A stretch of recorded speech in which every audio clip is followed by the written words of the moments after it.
Genesis 35. Then God said to Jacob, Arise, go up to Bethel, dwell there, and there make an altar to God, who appeared to you when you fled from the face of Esau your brother. So Jacob said to his household and to all who are with him, Put away the foreign gods that are among you. Purify yourselves and change your clothes. Let us arise and go up to Bethel, and there I will make an altar to God, who answered me in the day of my distress and has been with me wherever I have gone. So they gave Jacob all their foreign gods which were in their possession, and all their earrings which were in their ears. And Jacob hid them under the oak which was near Shechem. As they traveled, the terror of God was on the cities that were around them, and they did not pursue the sons of Jacob. So Jacob came to Luz, that is, Bethel, which was in the land of Canaan, he and all the people who were with him. There he built an altar and called the place El Bethel, because God had appeared to him there when he fled from his brother. Now Deborah, Rebekah's nurse, died, and was buried beneath Bethel under the oak. So it was called Allon-Bacuth. God appeared to Jacob again when he came out of Padan Aram and blessed him. God said to him, Your name is Jacob. Your name shall not be called Jacob any more, but Israel shall be your name. So he called his name Israel. God said to him, I am God Almighty. Be fruitful and multiply.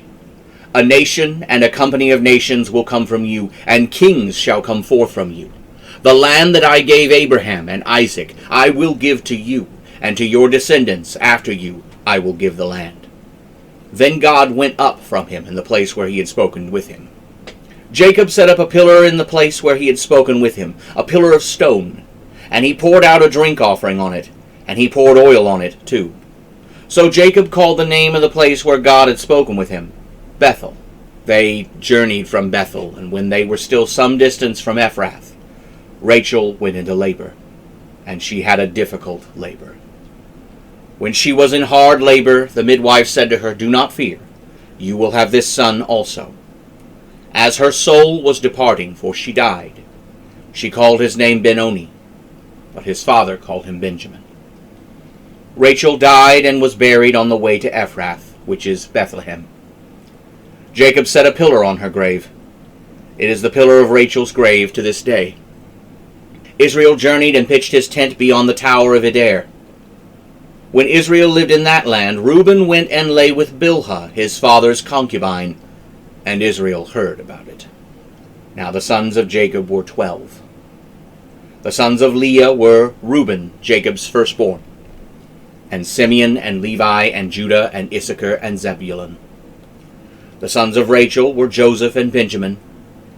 And the sons of Bilhah, Rachel's maidservant, were Dan and Naphtali.